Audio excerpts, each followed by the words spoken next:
ప్రియా సోదరి సోదరులారా, ప్రభు యేసుక్రీస్తు నామంలో మీకు నా హృదయపూర్వక వందనాలు తెలియజేస్తూ ఉన్నాను. వేదిక ద్వారా ఈ దినము మీ ముందుకు ఈ వీడియో ద్వారా రావడానికి దేవుడు నా పట్ల చూపిన ఆయన కృపకు దేవునికి సమస్త మహిమ ఘనత ప్రభావాలు ఆయనకు మాత్రమే కలుగునుగాక. ఈరోజు క్లుప్తంగా కొద్ది నిమిషాలు ఏంటంటే, సాత్వికులు అంటే వారి గురించి పరిశుద్ధ గ్రంథంలో ఏం రాయబడింది, వారు ఏమేమి పొందుకుంటారు అనే విషయము క్లుప్తంగా కొద్ది నిమిషాలు మీతో పంచుకుంటారు. మీ చేతుల్లో పరిశుద్ధ గ్రంథం ఉంటే ఒకసారి తెరవండి. నా పేరు ఏం పెట్టారా,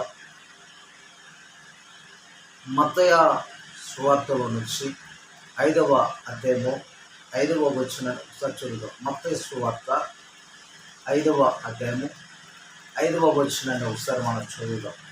సాత్వికులు ధన్యులు, వారు భూలోకమును స్వతంత్రించుకుందురు.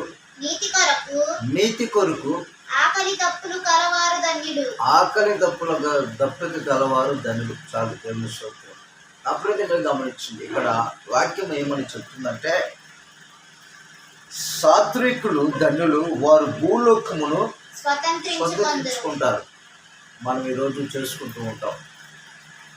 ఈరోజు మనం ఏం చేసుకుంటున్నాం? అప్పుడు మిత్రులారా, మనకి స్వతంత్రం వచ్చి ఎన్ని సంవత్సరాలు అయింది? మన స్వతంత్రం వచ్చి ఎన్ని సంవత్సరాలు అయింది? ఎన్ని సంవత్సరాలు అయింది? నా ప్రజలు గమనించి, మనకి స్వతంత్రం వచ్చి ఇప్పుడు 77వ సంవత్సరం ఏమో మనం చేసుకుంటూ ఉన్నాం. అది 77. గమనించిన నా ప్రజలు పెట్టారా, అంటే మనకి స్వతంత్రం వచ్చిన తర్వాత మనం చేసుకున్నది. ఇక్కడ పరిశుద్ధ గ్రంథంలో ఏమని తెలియజేస్తుందంటే, సాత్వికులు ధన్యులు, వారు భూలోకమును, అంటే వారికి ఒక స్వతంత్రము కలుగుతుంది, వారు ఒక స్వతంత్రించుకుంటున్నారు. మోసే గురించి అంటాడు, ఇదిగో మోసే మంచి సాత్వికుడు అంటాడు. ఏమంటాడు? మంచి సాత్వికుడు. ఈ మంచి సాత్వికుడికి నా ప్రయోజనం గమనించింది. సాత్వికమైన మనస్సు కలిగి ఉన్నప్పుడు, సాత్వికంగా కలిగి జీవిస్తున్నప్పుడు నా ప్రయోజనం ద్వారా వారు భూలోకాన్ని స్వతంత్రించుకుంటారు. ఎలాగా అంటే చూడండి, ఇక్కడ ఏమనంటున్నాడంటే నా ప్రయోజనం ద్వారా, సాత్వికులు, జాగ్రత్త అండి, సాత్వికులు ధన్యులు. ఎవరి గురించి ధన్యులు అని చెప్పబడుతుందంటే, సాత్వికులు ధన్యులు ఎవరి దృష్టిలో? మనుషుల దృష్టిలోనా, సమాజం దృష్టిలోనా, ప్రభుత్వం దృష్టిలోనా అనంటే వీరందరి దృష్టిలో కాదు, కానీ దేవుని దృష్టిలో వారు ధన్యులు. ఎందుకంటే సాత్వికుడుగా జీవించడం చాలామంది జీవించలేని పరిస్థితుల్లో ఉన్నారు ఈరోజు. నా ప్రియదేం బిడ్డ గమనించండి, ఈ సాత్వికమైన మనస్సు కలిగినప్పుడు వారు భూలోకాన్ని స్వతంత్రించుకుంటారు. దేవుని నామం నిమిత్తము ఆ సాత్వికమైన మనస్సు కలిగి జీవిస్తున్నప్పుడు వారు జీవితంలో కలిగేది ఏంటంటే, అనేకమైనవి వారు స్వతంత్రించుకుంటూ ఉంటారు. అది ప్రజలు కావచ్చు. నా ప్రియదేం బిడ్డరా, భూలోకాన్ని స్వతంత్రించుకుంటారంటే ఇది మొత్తం భూమి కాదు. నా ప్రియదేం బిడ్డరా, భూమిపై నివాసం చేస్తున్న ప్రజల్ని వారు స్వతంత్రించుకుంటూ ఉంటారు. దేవుని వైపు తిప్పుతూ ఉంటారు, దేవుని తప్పు తిప్పుతూ ఉంటారు, దేవుని ఎదుగు నడిపిస్తూ ఉంటారు. అందుకనే ఏమని రాయబడుతుందంటే, వారు ధన్యులు. వారు ఏంటంట? ధన్యులు. మనకు స్వతంత్రం ఎలాగైతే వచ్చిందో అదే రీతిలో నా ప్రియదేం బిడ్డలారా, సాత్వికమైన మనస్సు కలిగిన వారు సాత్వికులు, వారు ధన్యులు, వారు భూలోకాన్ని ఖచ్చితంగా స్వతంత్రించుకుంటారు. వారికి ఒక స్వాధీనము కలుగుతుంది. చూడండి, లేఖనం ఏమని రాయబడుతుందంటే, అటువంటి వారు ఎలాగ ఉన్నారు అనంటే, జ్ఞానిన సొలొమోను రచించిన సామెతల గ్రంథంలో ఒక మాట రాయబడింది. సామెతల గ్రంథము 14వ అధ్యాయము 30వ వచనంలో సాత్వికుల గురించి ఒక చక్కని మాట రాయబడి ఉంది. చూద్దాం ఒకసారి ఆ మాటను. సామెతల గ్రంథము 14:30 దరిద్రుని బాధించేవాడు వాని సృష్టికర్తను నిందించువాడు. అమ్మా 14:30 సాత్వికమైన మనస్సు శరీరమునకును జీవము మత్సరము ఎముకలకు కళ్ళు. నా ప్రజలు గమనించండి, ఇక్కడ ఏమంటున్నాడంటే సాత్వికమైన మనసు శరీరముకు జీవము. జాగ్రత్తగానండి, ఇక్కడ ఏమంటున్నాడంటే సాత్వికులు దండ్రులు వాళ్ళు భూలోకాన్ని స్వతంత్రించుకుంటారు అని చెప్తున్నాడు. ఇక్కడ ఏమంటున్నాడంటే నా ప్రియదేం పెట్టారా, సాత్వికమైన మనస్సు నీ శరీరానికి జీవము. అంటే జీవం అంటే మీరు అనుకోవచ్చు, జీవం అనేది ఒకటే కదా, ఒకటే అలాగా అనుకుంటున్నారా?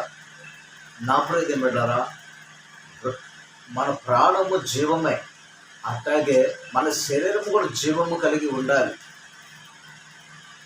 ఎందుకనంటే ప్రాణము నిజం, మీరు ఆలోచించండి, ప్రాణము జీవము కలిగి ఉండి శరీరం ఒకవేళ జీవము లేనట్లయితే చాలామంది ఎలాంటి పరిస్థితుల్లో ఉంటారు, మీరు ఆలోచించే ఉంటారు, మీరు చూస్తూ ఉంటారు కూడా. మనిషి బ్రతికున్నాడు కానీ ఎలా ఉన్నాడు, ఇప్పుడు పడకల్లో ఉన్నాడు. మనిషి బ్రతికే ఉన్నాడు కానీ ఎలాగున్నాడు, తన పని తను చేసుకోలేని స్థితిలో ఉన్నాడు. మనిషి బ్రతికే ఉన్నాడు కానీ ఎటువంటి ప్రయోజనము లేదు. ఎందుకని, ప్రాణమైతే ఉంది కానీ తన శరీరము తన అవయవములు ఏమి కూడా సహకరించట్లేదు, సహకరించే స్థితి కలిగి లేదు. ఎందుకనంటే జీవం ఉంది, ప్రాణం ఉంది కానీ ఎటువంటి ప్రయోజనము లేదు తనను బట్టి. అందుకనే వాక్యం ఏమంటుందంటే జీవం ఉండాలి, మన శరీరానికి కూడా జీవం ఉండాలి. మన శరీరానికి కూడా జీవము కలిగి ఉన్నప్పుడు నా ప్రయోజనం పెట్టారా, మనం ఏదైనా చేయగలం, మనం ఏదైనా చేయగలం. దేని కొరికైనా మనము పని చేయగలము, దేని కొరికైనా పరుగులు ఎత్తగలము. ప్రాణము బ్రతుకుని శరీరానికి జీవము లేనట్లయితే శరీరం ఒకవేళ చచ్చుబడే ఒక జీవ క్షమముల చూడండి, శరీరము జీవము లేక ఒకవేళ ఉన్నట్లయితే, బలహీనమైన స్థితిలో ఉన్నట్లయితే నీవు బ్రతుకుంటావు కానీ దేనికి ప్రయోజనము లేదు. నువ్వు బ్రతుకుంటావు కానీ ఏమీ కూడా నీ వల్ల జరిగే పని ఏది ఉండదు. అలాంటి స్థితిలో చూసినప్పుడు చాలామంది అనుకునే మాట ఏంటంటే, ఇంత బాధ ఇంత వేదన పడే కాడికి ప్రాణము పోతే బాగుండు అనుకుంటూ ఉంటారు. ఎందుకని, నీ శరీరము నీ అవయవములు నీకు సహకరించలేనప్పుడు. అందుకని ఇక్కడ ఏమంటున్నాడంటే జ్ఞానైన సొలొమోను, సాత్వికమైన మనస్సు నీ శరీరానికి జీవం. నా ప్రదేం పెట్టారా, ఏ మనసు? సాత్వికమైన మనస్సు. ఈ మనస్సు నీలో ఉన్నట్లయితే, ఈ మనస్సును కలిగి జీవిస్తున్నట్లయితే వాక్యము తెలియచేస్తుంది నీకు జీవము అంటుంది. జీవం ఎక్కడి నుంచి వచ్చిందయ్యా? ఆ జీవానికి ఆధారం ఏంటంటే నీవు కలిగిన మనస్సును బట్టి జీవము కలుగుతుంది అని లేఖనాలు తెలియచేస్తున్నాయి. ప్రతి వెళ్ళారు గమనించండి. సాత్వికమైన మనస్సు ఎప్పుడైతే నువ్వు కలిగి ఉంటావో నీ యొక్క శరీరానికి జీవం. కిందేమని అంటుందంటే నా ప్రయోజనం ఏంటారా, మత్సరము ఎముకలకు కుళ్ళు. ఈరోజు సాత్వికమైన మనస్సు కలిగి ప్రజలు జీవించట్లేదు కానీ మత్సరముతో కలిగిన మనసుతో ఈరోజు ప్రజలు జీవిస్తున్నారు. అలా జీవించటం వలన కలుగుతున్నది ఏంటంటే నీ ఎముకలకు కుళ్ళు, అనగా ఎముకల్లో ఉన్న బలము సామర్థ్యం పోయి కుళ్ళు వేర్పడటం ద్వారా నువ్వు బలహీనుడు అయిపోతున్నావు. నీ శరీరంలో ఉన్న జీవమును నువ్వు కోల్పోతున్నావు. ఇది నీకు తెలుసా? నా ప్రదేశం పెట్టారు. గమనించండి. దేవుడిచ్చే ఆ జీవము పొందుకోవాలంటే నువ్వు ఎలాగుండాలో తెలుసా? సాత్వికమైన మనసు కలిగి ఉండాలి. కొంతమంది నా ప్రతి వచ్చిన వారికి అడిగిన వారు ప్రతి ఒక్కరు మంచి మనసుతో ఇస్తూ ఉంటారు. వారి గురించి 10 కాలాలు చెప్పుకుంటారు, 10 మంది చెప్పుకుంటారు. కొంతమందికి ఉన్నా కూడా లేదని చెప్పేవారు వచ్చిన మంది ఉంటారు. జాగ్రత్తగా సాత్వికమైన మనసు ప్రతి ఒక్కరిని ఏం చేస్తుందంటే ప్రేమించేటట్టు చేస్తుంది, ప్రతి ఒక్కరికి సహాయపడేటట్టు చేస్తుంది, ప్రతి ఒక్కరిని ఆదరించేటట్టు చేస్తుంది, ప్రతి ఒక్కరిని లేవనెత్తేటట్టు చేస్తుంది, ప్రతి ఒక్కరిని ప్రోత్సహించి నడిపించేటట్టు చేస్తుంది సాత్వికమైన మనస్సు. అందుకని అంటున్నాడు దేవుడు, సాత్వికులు ధన్యులు, ఎందుకంటే వారు భూలో కలిసి స్వతంత్రించుకుంటారు. ఎలాగంటే వారికి సాయం చేసే మనసు ఉంది, తోటి వారిని ఆదరించే మనసు ఉంది, తోటి వారికి అండగా నిలబడే మనసు ఉంది, తోటి వారిని నడిపించే ప్రోత్సహించే గుణం ఉంది. అందుకని వారు ధన్యులు. ఈరోజు మనం ఏంటి మరి? ఈరోజు మనమే ఆలోచించడం ప్రయత్నం కదా. సాత్వికమైన మనసు మనం లేనట్లయితే మన ఎముకలకు కుళ్ళు ఏర్పడుతుంది, మన ఎముకలు ఉన్న సొత్తును కోల్పోతాం, మన శరీరముకు ఉన్న జీవాన్ని కోల్పోతాం. కోల్పోయిన తర్వాత ఏముంటుంది? మంచములో పడి ఉంటాం, బ్రతికి ఉంటాము కానీ ఏమి చేసుకోలేని స్థితిలో ఉంటాం. జీవిస్తూనే ఉంటాము కానీ ఏమీ కూడా నీ వల్ల ప్రయోజనం లేదు, కుటుంబానికి ప్రయోజనం లేదు, సమాజానికి ప్రయోజనం లేదు. ఆ స్థితిని, ఆ పరిస్థితిని చూసి ప్రతి ఒక్కరు అనుకునే మాట ఏంటంటే, ఈ స్థితి కంటే తను ఒక్కసారిగా చనిపోతే బాగుండు. ఎందుకని? మనిషి బ్రతికున్నాడు కానీ ఏమి చేసుకోలేని స్థితి. నా ప్రయోజనం గమనించింది, దానికంటే చనిపోవడం బెటర్గా ఉంటుందేమో బహుశా. నేను అంటాను, సాత్వికమైన మనసు కలిగి ఉంటే జీవము కలిగి ఉంటాం, మన శరీరానికి కూడా జీవం కలిగి ఉంటాం కదా. బ్రతికినంత కాలము ఆరోగ్యంగా ఉంటాం కదా. ఆ మత్సరముతో కూడిన మనసును తొలగిస్తే, ఆ మత్సరముతో కూడిన ఆ బుద్ధిని తీసివేస్తే నా ప్రయోజనం వెళ్ళరా, మన ఎముకలకు సొత్తువు కలగ చేసుకుంటాం కదా, మన ఎముకలకు జీవము కలగ చేసుకుంటాం కదా. ఎందుకు ఈరోజు ఆ మత్సరమైన మనసుతో ఎందుకు ఈరోజు ప్రజలు ఏమవుతున్నారంటే, కుళ్ళుని వారు ఏం చేసుకుంటారు? ఆ కుళ్ళు ద్వారాగా వారి ఎముకలు పాడైపోతుంది, దేహం పాడైపోతుంది. పాడైపోవడానికి గల కారణం ఏంటంటే మత్సరముతో కూడిన మనస్సు. కొంతమంది మంచి మనసుతో పెడతారు, కొంతమంది పైకి పెడతారు, మనసులో ఎన్నో తిట్టుకుంటారు, ఎంతో చేస్తూ ఉంటారు. అది చాలా ప్రమాదకరమైనది. దాని గురించి లేఖనం చెప్తుంది, వారి ఎముకలకు కుళ్ళు, వారి శరీరంలో ఏమవుతుంది? పాడైపోతున్నాయి. ఎముకల్లో ఉన్న సొత్తువ తగ్గిపోతుంది.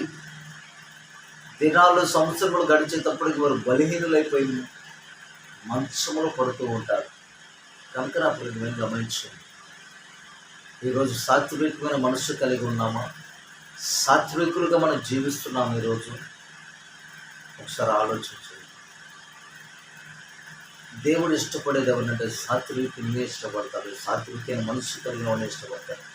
మోసం గురించి అంటే మోసం మంచి సాత్వికమైన మనస్సు కలిగిన వ్యక్తి మన జీవితంలో కూడా నా ప్రదేశం పెట్టలేదా అటువంటి మనస్సు కలిగి, అటువంటి సాత్వికమైన మనస్సుతోనూ మనము ప్రభు ఎదుట ఉన్న దినాలు నడుచుకున్నట్లయితే మన జీవితము ధన్యులుగా మార్చబడుతుంది. ధన్యులు ఎవరంటే సాత్వికమైన మనస్సు కలిగిన వారు. సాత్వికులు ధన్యులు. వారు ప్రభువుని చూస్తారు, ప్రభు ఎదుటకు వస్తారు, వారు ప్రభువుని సేవిస్తూ ఉంటారు, ప్రభు అడుగు జాడను గమనిస్తూ ఉంటారు. కనుక నా ప్రేమిలారా, మనము అలా నడవాలని ప్రభు నామములో తెలియజేస్తున్నాను. ఈ విషయం మీరందరూ గమనించాలని, గుర్తించాలని వృత్తంగా మరి ఈ మాటలు మీకు తెలియజేస్తూ ఈ మాటలు బోధిస్తున్నాను. కళ్ళు మూసుకున్నట్లయితే ఇచ్చిన ప్రార్థన చేసుకున్నాను. పరిశుద్ధ మీకు స్తోత్రములు, వందనాలు. కృపగల తండ్రి, సాత్వికులు సాత్వికులు ఏమి స్వతంత్రించుకుంటారో మీరు తెలియజేస్తారు అని మీ స్తోత్రములు చెల్లిస్తున్నా. సాత్వికమైన మనస్సు అయా శరీరానికి జీవము ఏ విధంగా కలగజేస్తుందో మీరు తెలియజేస్తారు. అందుకు మీకు వందనాలు.